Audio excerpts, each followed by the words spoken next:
ওদালগুৰিৰ ওৰাং আৰু ওদালগুৰি চহৰত মুখ্যমন্ত্ৰী ডক্টৰ হিমন্ত বিশ্ব শৰ্মা তৃতীয়বাৰৰ বাবে বিজয় সংকল্প সভাত অংশগ্ৰহণ মুখ্যমন্ত্ৰীগৰাকীৰ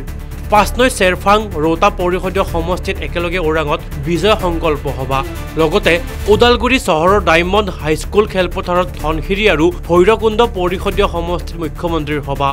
মুখ্যমন্ত্ৰী ডক্টৰ হিমন্ত বিশ্ব শৰ্মাৰ মন্তব্য মোতকৈ ক্ষমতাশালী মানুহ কোন আছে মই অপৰাজয় মোতকৈ শক্তিশালী কোনো নাই বিজেপিৰ কৰ্মকৰ্তায়ো মোৰ কথা ইমান নাভাবে যিমান গৌৰৱ গগৈ বা কংগ্ৰেছে ভাবে ৰকিবুল হুছেইন প্ৰাসংগিক এই মন্তব্য মুখ্যমন্ত্ৰী ডক্টৰ হিমন্ত বিশ্ব শৰ্মাৰ আনহাতে ভোট চুৰিৰ অভিযোগৰ সন্দৰ্ভত ৰাহুল গান্ধীক তীব্ৰ সমালোচনা মুখ্যমন্ত্ৰীগৰাকী মন্তব্য কৰিছে যে ৰাহুল গান্ধী বোলা ব্যক্তিজনে ভাৰতত গণ্ডগোল লগাব খুজি আছে কেতিয়াবা জাতিৰ নামত কেতিয়াবা ভোটৰ নামত ৰাহুল গান্ধীয়ে সংসদত পাকিস্তানক সমৰ্থন দিব বিচাৰে যি মানুহৰ আদৰ্শ নাই তেওঁলোকে গান্ধী পৰিয়ালৰ নেঙুৰত ধৰে বুলি লুৰিণজ্যোতি গগৈক সমালোচনা কৰে মুখ্যমন্ত্ৰী ডক্টৰ হিমন্ত বিশ্ব শৰ্মাই ইয়াৰ পিছত আমি নিৰ্বাচন ঘোষণা কৰাৰ পিছত আমি সিদ্ধান্ত ল'ম যে কিমান সিটত আমি ইলেকশ্যন উঠিম মই শুনিছোঁ শিশু কেইটামান 4টা শিশু বিচনাৰ পৰা পৰি গৈছে মই খবৰ ল'ব দিছোঁ স্যাৰ ৰাহুল গান্ধী ইচিআইয়ে তেওঁ কৈছিলে যে আপুনি যদি ভোট চুৰি কৰা প্ৰমাণ দিব পাৰে নহ'লে যদি আছে শপতনামা দাখিল কৰক নহ'লে কৈছে যে আপুনি ক্ষমা খোজক কিন্তু এটাও নকৰিলে স্যাৰ চাওক ৰাহুল গান্ধী বোলা ব্যক্তিজন এই ব্যক্তিজনে ভাৰতত যিকোনো প্ৰকাৰে এটা গণ্ডগোল লগাবৰ কাৰণে চেষ্টা কৰি আছে কেতিয়াবা জাতিৰ নামত কেতিয়াবা ভোটৰ নামত মানুহজনৰ মুখেদি কেতিয়াও পজিটিভ কথা শুনা নাপায় আৰু সংসদত তেওঁলোকে পাকিস্তানক কেনেকৈ সমৰ্থন কৰিলে তাকো আপোনালোক সকলোৱে দেখিছে গতিকে ৰাহুল গান্ধীৰ ট্ৰিটমেণ্ট ৰাইজে নিজেই কৰিব বহুত বেছি প্ৰতিক্ৰিয়া দি একো লাভ নাই চক যি মানুহৰ আদৰ্শ নাই তেওঁলোকে গান্ধী পৰিয়ালৰ নেগুৰত ধৰিব ময়ো ধৰি আছিলোঁ মই নিজৰ ভুল বুজিলোঁ মই ওলাই আহিলোঁ যি মানুহৰ ব্যক্তিত্ব আছে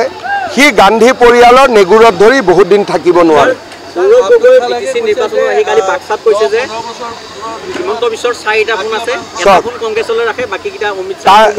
তাৰ মানে কি মোৰ এটা ফোন প্ৰমোদ বড়োৰ তাত যায় এটা ফোন হাগ্ৰামা মহিলাৰীৰ তাত যায় তাৰমানে আৰু কি পাৱাৰ লাগে কওক তৃতীয় ফোনটো অমিত শ্বাহ 4 নম্বৰ ফোনটো কংগ্ৰেছ তাৰমানে মোতকৈ পাৱাৰফুল মানুহ এই ভাৰতত কোন আছে মই অমিত শ্বাহকো ডাইৰেক্ট ফোন কৰিব পাৰোঁ কংগ্ৰেছকো ফোন কৰিব পাৰোঁ আৰু বিটিআৰতো হাগ্ৰামা মহিলাৰী প্ৰমোদ বড়োক দুইখন হাতত ধৰি লৈ খোজ কাঢ়িব পাৰোঁ মোৰ লগত যুঁজ বাগৰ নকৰাই ভাল এতিয়া চাৰেণ্ডাৰ কৰি দিব লাগে কালি তেওঁৰ মুখেদি ওলাই গ'ল নে নাই যে ইলেকশ্যন হোৱাৰ আগতে আমি হাৰিলোঁ কাৰণ তেওঁ 4টা ফোন এটা প্ৰমোদ বড়োৰ লগত এটা হাগ্ৰামা মহিলাৰীৰ লগত বিটিএডিত যদি প্ৰমোদ বড়োৰ লগতো কাৰোবাৰ ভাল থাকে হাগ্ৰামা মহিলাৰীৰ লগতো ভাল থাকে তাৰমানে অসম বিধানসভাত তেওঁ 15টা সিট পাবনে নাই তাৰপিছত ইলেকশ্যন ক'ত থাকিব অমিত শ্বাহৰ লগত যদি ফোন থাকে তাৰমানে তেওঁ ভাৰতৰ তৃতীয় চতুৰ্থ শক্তিশালী ব্যক্তি হ'লনে নাই আকৌ যদি কংগ্ৰেছৰ লগতো ফোন থাকে অৱশ্যে আছে মই মিছা নকওঁ কংগ্ৰেছৰ লগত ডাইৰেক্টলি আছে যদি কংগ্ৰেছৰ লগতো থাকে তাৰপিছত এইবিলাক কষ্ট কৰি কিয় ঘূৰি ফুৰিব লাগে তেওঁতো নিজেই ক'লে মই কিমান পাৱাৰফুল তেওঁ কৈছে যে ভৱিষ্যতে কংগ্ৰেছলৈ অহাৰ সম্ভাৱনা আছে ভৱিষ্যতলৈ কংগ্ৰেছ বিজেপিত অহাৰ সম্ভাৱনা আছে কংগ্ৰেছ ক'ত থাকিব এইটো ইলেকশ্যনৰ পিছত ছাৰ এইবিলাক মানুহৰ এতিয়া যি মানুহৰ বিশেষ ৰাজনীতিত বৰ্তমান গুৰুত্ব নাই তাৰ ওপৰত কথা সুধি লাভ নাই যি মানুহৰ হাতত 4টা ফোন থাকে তাৰ লগত বেলেগে কথা কৈ লাভ আছে নেকি হা আপোনালোকে কওক কিবা লাভ আছে নেকি কোনোবাই কথা কৈ মোকতো অজেয় কৰি দিলে অজেয় অপৰাজেয় আৰু ইমান মইতো বিজেপিৰ মানুহে ইমান মোৰ প্ৰশংসা নকৰে আজিলৈকে বিজেপিৰ মানুহে মোক ইমান প্ৰশংসা কৰি পোৱা নাই গতিকে তেওঁৰ মুখত যে মোৰ প্ৰশংসাখিনি ওলাল মইতো ভাবোঁ ভগৱানে তেওঁৰ জিভাত দি দিছে। টিকেট কেতিয়া ডিক্লেয়াৰ দিব? টিকট আমি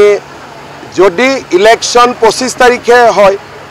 ঘোষণা কৰে 28ত দিম, যদি 21ত হয় 24ত দিম, কিন্তু আগষ্ট মাহতে চব প্ৰতিচ্ছবি ক্লিয়াৰ হৈ যাব। ছাৰ আব্দুল কালামে কৈছে যে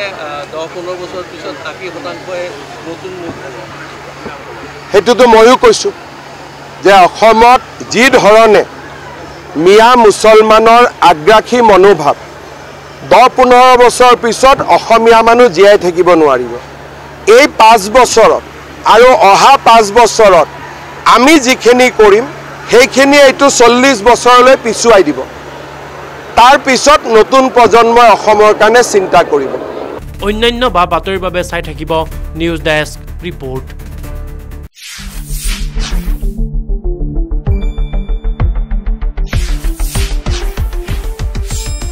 শুদ্ধ আৰু বিস্তৃত বাতৰিৰ বাবে চাই থাকক নিউজ ডেস্ক ৰিপৰ্ট।